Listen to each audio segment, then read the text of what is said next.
Baik, Assalamualaikum warahmatullahi wabarakatuh. Selamat malam teman-teman semuanya. Kami di sini akan mempresentasikan tugas dari mata kuliah Deep Learning, yaitu tentang proyek UTS yang berjudul Rancang Bangun Chatbot Question Answering berbasis Indobird untuk layanan informasi Vision Prodi Akuntansi. Untuk nama-nama member ataupun kelompok kita yaitu ada 5, yaitu saya sendiri Tiga Ganesia, Yogi Listianto, Muhammad Naufal, David Christian, dan juga Tarif Rudi. Untuk studi kasus akan dijelaskan oleh teman saya. Silakan. Baik, di sini saya akan menjelaskan studi kasus tentang proyek kami. Di sini kami menggunakan Vision di Prodi Akuntansi. Vision sendiri merupakan agenda tahunan di mana pengenalan prodi atau bisa dengan istilah ospek jurusan. Kenapa kami ya, kenapa kami mengambil judul itu dikarenakan ada berbagai permasalahan yang konteks permasalahan ini adalah layanan informasi, di mana seringkali terjadi miskomunikasi antara mahasiswa baru, khususnya di prodi akuntansi, dengan informasi-informasi mengenai ospek jurusan atau vision. Salah satunya apa? Seperti yang tertera dalam teks presentasi ini, layanan manual seperti respon admin yang sering lambat atau tidak konsisten, dan terbatas waktu operasional. Tentu saja ini sering terjadi dikarenakan panitia yang jumlahnya pasti lebih sedikit dari mahasiswa baru, sehingga untuk merespon satu persatu itu sangat lama kalau responnya manual. Yang kedua, informasi terfragmentasi. Maksudnya apa? Data vision atau informasi vision mengenai osjur ini tersebar di WA, poster, di Instagram, dan lain-lainnya. Sehingga timbul keanekaragaman sumber. Tentunya ini sedikit menyulitkan bagi mahasiswa baru untuk referensi yang sangat banyak itu. Dan ketiga, volume tinggi ini berkesinambungan dengan konteks yang pertama, di mana ini menekankan tentang jumlah pertanyaan mahasiswa dan kapasitas panitia yang relevan sangat jauh. Apalagi semakin tambah tahun, prodi akuntansi jumlah mahasiswa barunya semakin banyak. Kira-kira seperti itu.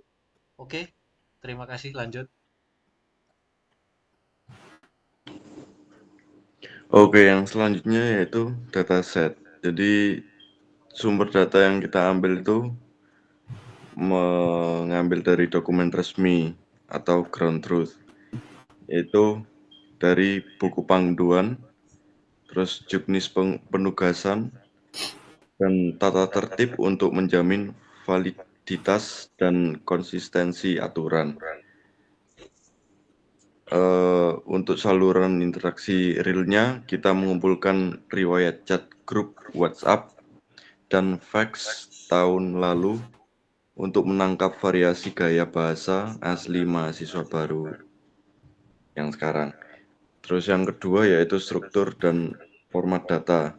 Jadi kita ambil data yang disusun dalam format JSON atau CSV dengan skema question answer pairs yang dilengkapi label kategori atau yang disebut intent. Yang selanjutnya atribut data ini mencakup ada beberapa hal, yaitu teks, terus intent dan responsif. Oke, lanjut. Untuk yang ketiga yaitu ruang lingkup topik. Jadi ruang lingkup topik ini berfokus pada informasi krusial dengan volume pertanyaan tinggi. Ketentuannya yaitu seperti atribut, teknis penugasan, terus jadwal rundown, barang bawaan yang ditugasi, dan sanksi. Terus yang keempat yaitu validasi dan variasi data. Jadi variasinya itu kita mengambil dari paraphrasing.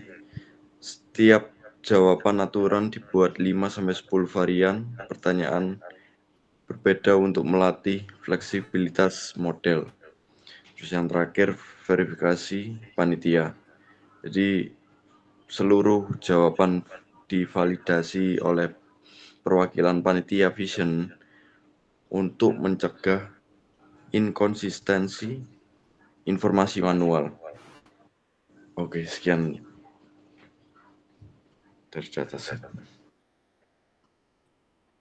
Oke, yang selanjutnya ini pre-processing dataset. Jadi yang pertama itu dilakukan data cleansing untuk membersihkan noise yang tidak relevan dari platform chat, seperti menghapus stiker, emoji, tanda baca berlebih, misal tanda tanya yang banyak, dan karakter non ASCII. Terus yang kedua, case folding, yaitu menyeragamkan seluruh input teks menjadi huruf kecil atau lowercase agar model memproses kata secara konsisten. Misal, tugas T-nya huruf besar dan tugas yang T-nya huruf kecil dianggap sama. Lanjut.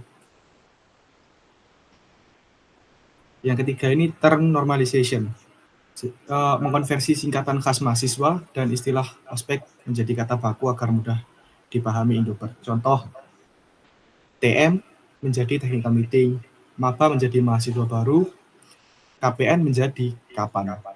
Yang keempat dilakukan data splitting, menggunakan teknik stratified random sampling untuk menjaga keseimbangan proporsi kelas di setiap bagian. Training set-nya di 80%, validation set 10%, dan test set 10%. Baik, sekarang kita beralih ke metode, yang dimana metode ini menggunakan metode Indobert. Dan pada sistem Q&A pada prodi akuntansi vision digunakan untuk memungkinkan chatbot memahami pertanyaan dari mahasiswa baru menggunakan bahasa Indonesia secara kontekstual dan memilih jawaban paling relevan dari knowledge base. Indobert berperan sebagai language encoder yang dimana mengubah teks menjadi embedding semantik melalui mekanisme bidirectional attention sehingga mampu menangkap makna kalimat secara akurat dan relevan. Semua data, pertanyaan, dan jawaban di knowledge base seperti informasi vision, kegiatan mahasiswa, dan kebijakan prodi dapat diubah menjadi embedding kemudian dibandingkan embedding pertanyaan pengguna menggunakan Gaussian similarity.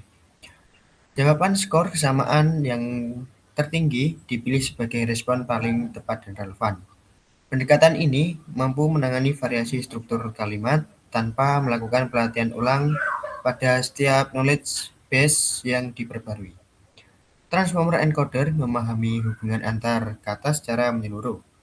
Indobert menjadi model yang paling efektif untuk mendukung chatbot akademik berbasis bahasa Indonesia, dan ini sangat memudahkan bagi para mahasiswa baru nantinya. Next. Baik, untuk di sini adalah alur dari flowchart sendiri.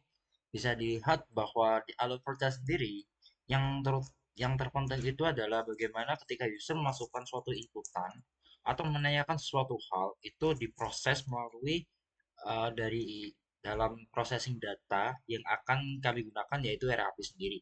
Dan ketika processing data itu akan dipisah dan akan mengambil dari processing dari habis data processing dari RAP sendiri itu akan diproses lagi dalam bentuk Indobert tokenization dan dari situ Indobot Inference akan membuat suatu scores di mana ketika mengambil suatu jawaban dari database, itu akan dilihat apakah jawaban itu ada dalam database atau lihat dengan mengambil dari score threshold yang ada. Jika tidak, itu akan mengembalikan suatu pesan bahwa tidak ada jawaban yang tersedia. Jika iya, jawaban itu akan ditampilkan.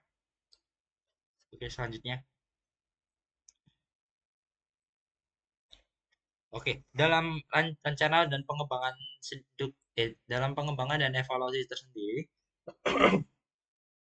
dalam pengembangan sendiri nantinya kami akan menggunakan berbasis website untuk chatbot Q&A otomatisnya yang nantinya akan dikembangkan antara back end dan front end sendiri, dan back end khusus untuk back end itu yang akan menampilkan model Indobot-nya dan proses pengolahan data yang menggunakan RAB. Dan untuk evaluasinya tersendiri untuk projectnya nanti,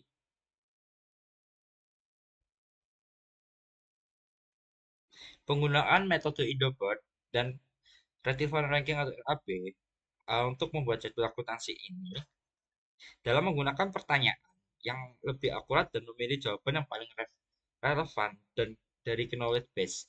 Indobot sendiri berperan dalam membaca makna pertanyaan, sedangkan RAB memastikan proses pencarian dan memeringkatkan jawaban berjalan efektif. Kombinasi kedua metode ini menghasilkan chatbot yang lebih cerdas, responsif, dan sesuai kebutuhan untuk user itu sendiri. Oke, selanjutnya. Baik, kami kira itu saja yang dapat kami sampaikan. Terima kasih teman-teman sudah menyampaikan pada bagiannya masing-masing. Jika ada kurang lebihnya, mohon maaf. Saya kira itu saja yang dapat kami sampaikan. Saya tutup presentasi kali ini. Assalamualaikum warahmatullahi wabarakatuh. Selamat malam.